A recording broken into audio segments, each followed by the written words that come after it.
سید ثروت زوہا کے ساتھ۔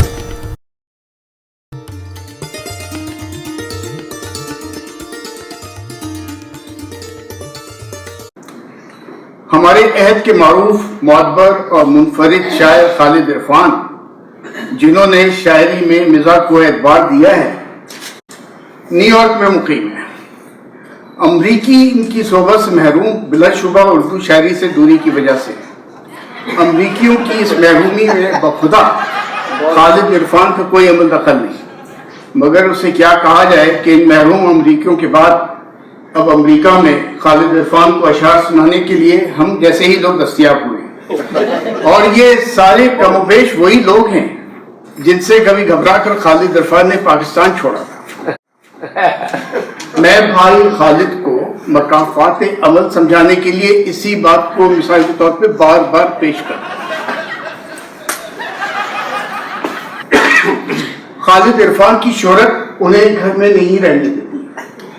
امریکہ میں کوئی بھی ادبی تقریب ہو اور وہاں خالد کو مدعو نہ کیا جائے، ایسے ہی ہے کہ کسی بارات میں دلہائی شامل نہ ہو۔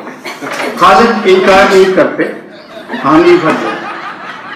نہیں معلوم یہ ادائے دل بری انہوں نے کہاں سے سیکھی، مگر مجھے یہ معلوم ہے کہ جارج واشنگٹن نے بھی امریکہ اتنا نہیں دیکھا ہوگا جتنا خالد عرفان نے مشاعرے پڑھنے کی وجہ سے دیکھ لیا۔ اپنی اسی مصروفیت کی وجہ سے خالد عرفان سے براہ راست گفتگو کرنے کا شرفا کو کمی نصیب ہوتا ہے۔ فون پر وہ دستیاب نہیں ہوتے، گھر جائے تو یہ گھر سے مشاعرہ پڑھنے نکل رہے ہوتے ہیں، کسی محفل میں دیکھ لیں تو یا تو اسٹیج پہ ہوتے ہیں یا اسٹیج سے اتر کر ہوٹل کے کمرے میں جا رہے ہوتے ہیں۔ اب یہ اندازہ لگانا مشکل نہیں کہ خالد عرفان ماشاءاللہ شہرت کی بلندیوں پر ہے، اللہ انہیں مزید کامیابی عطا کرے۔ مجھے یہ اعزاز بہرحال حاصل ہے کہ خالد عرفان اور میرا رابطہ کم از کم اس سے کہیں زیادہ ہے جتنا نارتھ امریکہ میں موجود نقادوں کا کتابوں سے ہے۔ ہم کو تنہائی میسر آتی ہے تو ہمارا رابطہ ہوتا ہے، ہم تاجر گفتگو کرتے ہیں، اور سچ یہ اہم باتیں نہیں ہے، سچ یہ ہے کہ ہم صرف سنجیدہ گفتگو ہی کرتے ہیں، اور یہ بات بہت کم لوگ سمجھتے ہیں کہ مزاح دراصل سنجیدگی کی ہی سب سے عمدہ خوشنما شاخ ہے۔ ابھی آپ نے سنا لطیف صاحب کو بھی، تو لطیف صاحب شادی کے بعد بھی شاعری کرتے ہیں۔ یہ اور بات ہے کہ اب وہ اپنی شاعری میں عورتوں کے بجائے صرف معاشرے کا ذکر کرتے ہیں۔ ان کا ایک شعر ہے، لطیف صاحب کہاں بیٹھے معذرت کے ساتھ کیا تو جیو تو طے کرے ایثار بننا، جیو تو طے کرے ایثار بننا، شجر بننا تو سایہ دار بننا۔ خالد عرفان بھی ہمارے لیے ہندوستان ادب میں ایک شاندار سایہ دار درخت بن چکا ہے۔ انشاءاللہ خالد عرفان کا یہ سفر اسی شاندار کامیابی سے جاری رہے گا، کیونکہ اچھا مزاح تخلیق کرنا اب اس کا شوق نہیں، مزاج بن چکا ہے۔ اب خالد یہ دیکھیے گا کہ خالد عرفان سے یہ توقع کرنا کہ وہ مزاج اتنا کم کر دے، ایسے ہی ہے کہ کوئی یہ امید لگا بیٹھے کہ امین حیدر نظامت کر دے۔ بہت اچھا،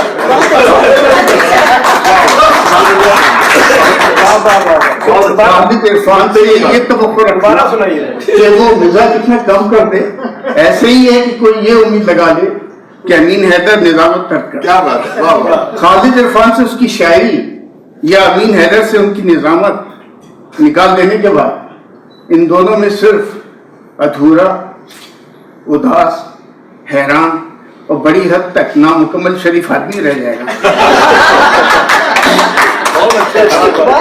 خالد عرفان کی شخصیت کا یہ پہلو بھی بہت اہم ہے کہ پہلی ملاقات پہ یہ معلوم ہوتا ہے کہ خالد عرفان معاشرتی علوم کا استاد ہے، کیونکہ سلام کرنے اور ہاتھ ملانے کے بعد خالد عرفان سے معاشرے کی بے راہ روی، تہذیب کے زوال پر بہت سنجیدہ اور مدلل گفتگو سننے کو ملتی۔ یہ راز بعد میں کھلتا ہے کہ ایسا اس لیے ہے کہ خالد عرفان بہت دردمند دل رکھتا ہے، اس میں کوئی شک نہیں. کسی کی بھی آنکھ میں آنسو نہیں دیکھ سکتا. خالد عرفان چیخ و پکار پر یقین نہیں رکھتا، بہت دھیما آدمی ہے. اسی لیے اس کی شخصیت میں یہ دھیمگی طنز بن کر صلاحیت کر چکی ہے، اور یہی طنز اس کی گفتگو اور شاعری میں صاف نظر آتا ہے.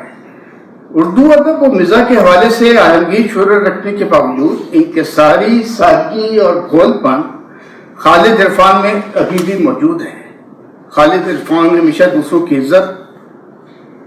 کی عزت کرنے کا درس دیتے ہیں. حد یہ ہے کہ مجھ سمیت اپنے تمام قریبی دوستوں کو وہ ہمیشہ یہی تلقین کرتے ہیں کہ بیوی کو ہمیشہ اہلیہ مائدہ کہا کرو. میں نے کہا کہ اہلیہ مائدہ وزن میں نہیں آتا، سکتا آتا ہے. زوجہ مائدہ ٹھیک ہے. خالد نے کہا کہ نہیں، یہ دیکھیے گا خالد نے کہا کہ نہیں، زوجہ جا پر ختم ہوتا ہے. ہر بار جا کی گردان سے بیوی کی دل شکنی ہو سکتی ہے، اہلیہ سے کم از کم آ کی صدا تو آتی ہے. خالد عرفان کے بارے میں یہ کہنا غلط ہے کہ وہ مغرور یا کھڑ ہیں، یا یہ کہ وہ ملنسار نہیں ہے. یہ بات غلط ہے. بات صرف یہ ہے کہ خالد عرفان مردوں کے قریب آنے میں ذرا وقت لگا. خالد عرفان مشاہدے کے آدمی ہے، ہر چیز پر گہری نظر ہے، کیونکہ معاشرے کی اصلاح ان کا شعار ہے. نثری گفتگو کرنے میں بھی طنز شامل رہتا ہے. میں جانتا ہوں اپنی سعادت سے خود بہت بیزار ہیں. خالد اپنی سعادت کی وجہ سے پریشانی میں بھی بہت پڑ چکے ہیں.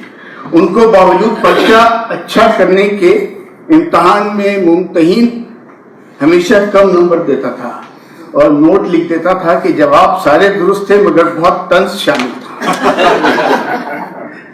اب ختم ہو رہا ہے یہ کہ ابھی ذکر ہوا خالد عرفان کسی کی آنکھوں میں آنسو نہیں دیکھ سکتے. یہ بات سچ ہے. ہر کسی کی مدد کے لیے دوڑ پڑتے ہیں، فوری مدد کی پیشکش کر دیتے ہیں، ہر ممکن کوشش کرتے ہیں کہ دوست کی مدد ہو جائے. خواتین کی آنکھوں میں آنسو دیکھ کر یہ قدم اور آگے بڑھ گیا. مدد کی پیشکش کے ساتھ اپنا سیل نمبر بھی دے دیں. خالد عرفان کی آنسوؤں سے عدمی نفرت اور حتمی نرم دلی کا اندازہ مجھ کو کس طرح ہوا اس کا مختصر ذکر کرتا ہوں. میں وہاں اس تقریب میں موجود تھا. خالد عرفان کی شادی کی تقریب کے آخری مراحل تھے. بھابھی کے تمام عزیز اب دلہن سے مل چکے تھے، دعائیں بھی دے چکے تھے. رخصتی کے وقت بھابھی کا زار و قطار رونا کم نہ ہوا. خالد بہت افسردہ ہو گئے. ابھی بیگم کے دلہن کے ساتھ وہ 2-4 قدم آگے بڑھے تھے کہ خالد نے اپنی دلہن کے تھامے ہوئے ہاتھ کو علیحدہ کیا. خالد وہیں رک گئے، دلہن کے دائیں کندھے پہ ہاتھ رکھا اور کہا، اتنا کیوں رو رہی ہیں آپ؟ میں جانتا ہوں کہ ماں باپ کا گھر چھوڑنا کوئی آسان کام نہیں ہے. دل بھاری نہ کریں، شادی کا کیا ہے، پھر ہو جائے گی. جہاں اتنے دن نہ ہو سکی شادی میں چند ماہ تاخیر ہو جائے تو کیا حرج ہے. آپ ابھی والدین کے ساتھ رہ لیں، میں پھر آ جاؤں گا. واٹس ایپ کر دیجیے گا، آ کر دیکھا ہوگا جتنا خالد عرفان نے مشاعرے پڑھنے کے لیے. میرا دوست خالد عرفان آج جو کچھ ہے اس کی وجہ اس کی شاعری ہے، اور یہ بھی سچ ہے کہ وہ جو کچھ نہیں ہو سکا اس کی وجہ بھی شاعری ہے. خدا کرے میرا یہ دوست آسمان ادب پر اسی طرح جگمگاتا رہے